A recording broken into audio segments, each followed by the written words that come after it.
Hey guys, CryptoDad here again. Thanks for joining me. Welcome to the live Friday night Q&A in LA live stream. Thanks for joining me. Got some good stuff going tonight, so let's jump right in. Pop this out. Okay. All right, so welcome everybody. I'm glad to have you here. It looks like Mr. David is here, Mr. Chadwick, Celtic Fan FC from Michigan. We'll talk more Celtic Fan, but I'm planning on moving to Michigan. So guys, I have something really special planned for you guys tonight. I think I've teased this a couple of times, and I teased it last week. We're going to have an interview with Assad from Brave Software. And he's going to answer, I've got some questions here, so there won't be uncomfortable silence. But if you guys have any questions, just throw them up here on the side, and we'll see where we go. I'm going to introduce you guys. Let's see here. We'll do it this way. Oh, yeah. Just get that out of the way. And this is Assad. Hey everybody, what's going on? I'm Assad Syed. I'm the support team manager at Brave Software. And so I don't know, you can't see my box over there on the side, but there's a couple people. They'll start to trickle in. Cal Gapo is here. So if you guys have any questions about Brave, let us know. As you know, I use Brave. In most of my live streams, we talk about how the wallet works in Brave, and we talk about the rewards. And there's a couple other people in my live stream that are aware or that are receiving rewards.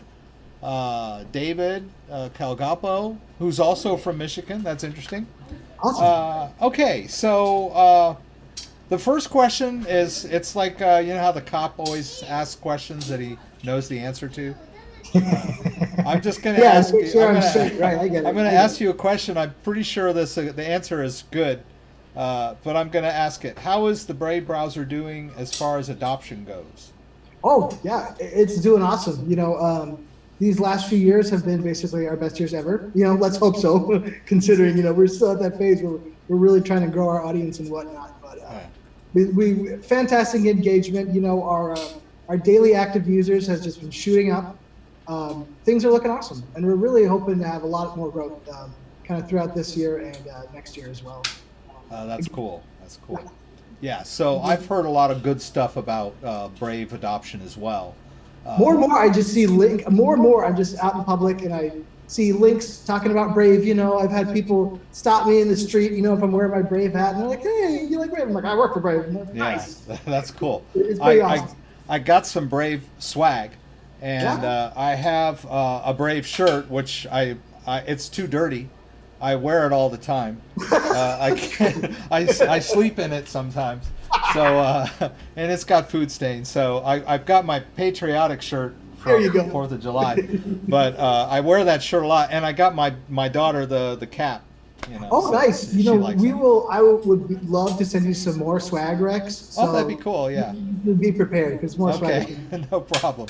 Your whole family can be decked out. There you go. Oh, okay. So the big question I think a lot of people want to know is how does Brave improve our privacy? Okay, well, that's a big question. It is. There's so many different ways. I think one of the things that's special about Brave is that Brave is one of the few browsers, it's not the only one, you know, at our level of user adoption where it's literally all about privacy. Brave is a browser that people use if they're worried about their privacy online. Simple as that. You know, everything that we do as a company is affected by privacy concerns, right? And our privacy and our policy department, they are busy all the time, you know, just making sure with everything we're doing that people's privacy is being respected, no matter what. So that's really just the basis of our whole company. It's about protecting privacy, you know. There's a phrase that we like to throw around where, you know how Google says don't be evil? We like to say can't be evil. Right. Because first of all, our system is set up so we can't even see your data anyway in the first place. And secondly, even if we could, that would be the end of our company because we're here for privacy. We're here to protect people's privacy. So if we fail at that, we fail entirely, right? Yeah. We're banking everything on that, you know, and we have a really badass research team that is based primarily in London, and those guys are cracking away day and night, just really brilliant people, really working on making sure that they are ahead of all the latest, you know, threats, whatever form they may take, you know. Yeah. As a company, we're constantly talking about the latest security breaches, the latest privacy breaches, you know, and almost everybody in the organization is involved in some sense in those conversations, right? So if privacy is not, everyone who works at Brave, privacy is a very big deal to all of us personally. Yeah, and I appreciate the way Brave works because I use Tor, and I've done some videos on Tor, Tor's but awesome. it's really inconvenient when you've got your Tor, you know, it's all set up and everything, and then high security Tor, it won't allow you to do your normal browser stuff, you know. Right. So I can use Brave to pay my bills. I can use Brave to, you know, do my live streams. So it's a normal everyday browser that has good usability, but then it also offers you that privacy, which I really like. Exactly. And how about the ad blocking thing? What do you Ad blocking is a huge thing too, you know, where we block as many ads and trackers by default as possible, right? And that's really, Brave is set by default to do that, right? So you don't even need to go in and say, hey, I want my stuff to be private. You're blocked by default. You know, all the scripts, all the cookies that may be, you know, third-party cookies that aren't necessarily authorized, all those are going to be blocked from the get-go, right? So we protect it by default. Because part of the thing we're trying to do, and this is kind of, I think, into our larger scope as we're going with the Brave and Bat project, is we want privacy on the internet not just to be something that, you know, tech people like you and I who are really following stuff to be aware of, right? It's something that just the average person should be very informed about. They should be concerned. So kind of the idea there is to lower the bar a little bit in terms of people getting the average internet user to understand some of these complex things that are happening behind the scenes. Like the average person does not understand like what a tracking script is, what a cookie is, how all these things work, and how they kind of can erode your privacy. But that's kind of the tension there, where, you know, as it is right now, a huge percentage of our users are like from the crypto scene, right? Because they're in the privacy scene. They're in, you know, the nerds, right? They love us, right? Nerds love us, right? We're all nerds.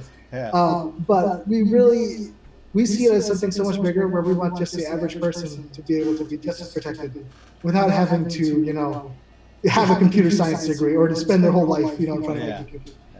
Well, I think part of the thing with Brave is you talk about that the system, the way the internet works, is basically, it's broken. We've got people that are just being inundated with all these ads, and so they're using ad blockers, most if they're savvy, or they're just ignoring them.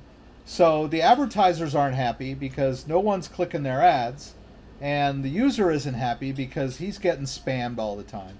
So it's just it's not really working for anybody except Facebook and Google, you know, the middlemen that are getting paid by the advertisers to serve up these ads that no one likes, that no one watches. And that. So why don't you tell us a little bit about the way Brave works, where if you decide you want to watch approved ads, you can earn some rewards for that. Right, yeah. So this is our prototype program called Brave Ads.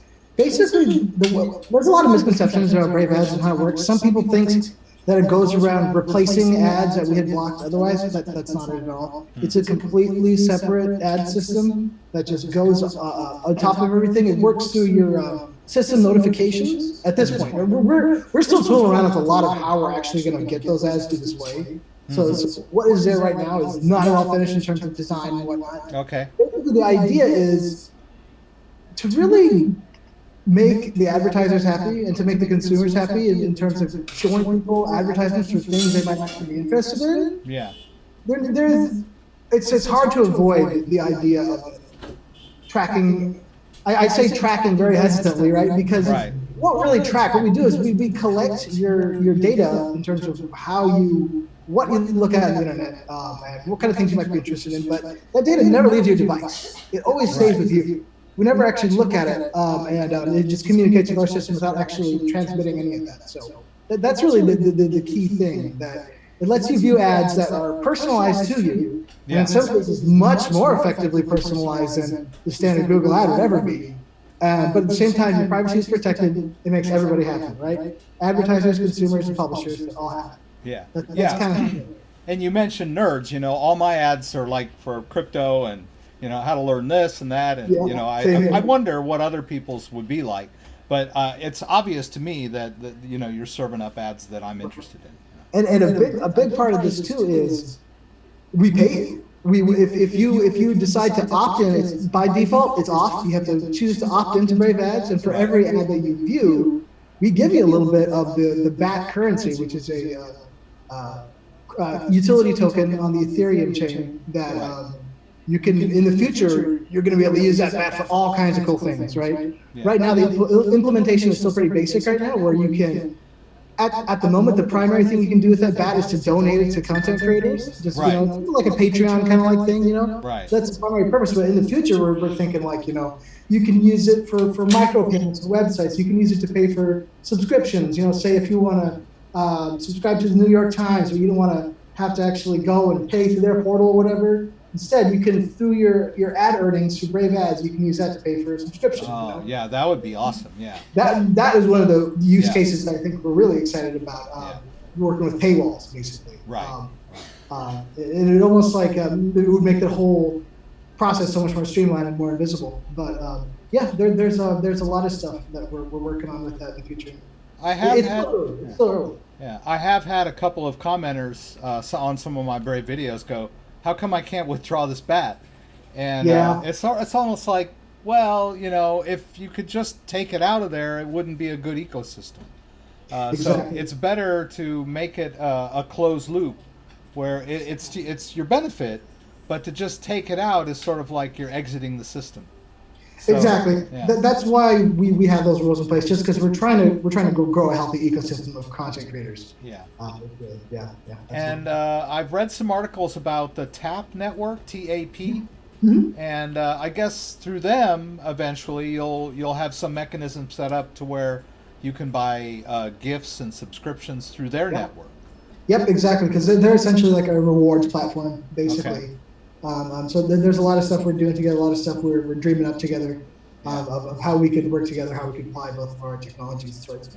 Cash in on cool rewards. I mean, we've had so many cool ideas for the ways that could be implemented. You know, when it all comes back to the idea of where's your attention going. You know, we call it the basic attention token for a reason, right? Right. And I remember last year, Brendan, our CEO, was talking about how even we could in the future have Brave ads inside of a video game, where if your avatar lingers, on your vision on the ad, you'll get a little bit of BAT, So things like that, which is really like, kind of a pie in the sky thing at this point, but the possibility is there, and we're open to all different kinds of implementations, all different kinds of ways of rewarding users. Yeah, it is. It's very exciting, and you mentioned that it alerts you in the Windows alerts, so there's a little bit of tweaking that you can do. But I could see how, I could change how long they stay open and how, when, and then in the browser you can tweak how many ads you want to see per hour, that kind of stuff. Mm-hmm. So, there's some control there, and I'm assuming that it'll get more integrated and better as time goes by. Absolutely. Yeah. Let me just check over here what everyone's talking about. I guess I got a little bit of feedback. Probably because oh, okay. All right, so what I'm going to do is I'm going to move my mic a little closer to you. There. Yeah. So I had some technical difficulties with my setup earlier. We had originally planned to do Skype, and we ended up doing Zoom instead. So I apologize if there's a little bit of an echo because my mic should be picking up my speakers because Assad is coming through my speakers. So, okay. Yeah, I lowered the volume on my end too, just in case. It shouldn't be, but Okay. it's pretty low. All right.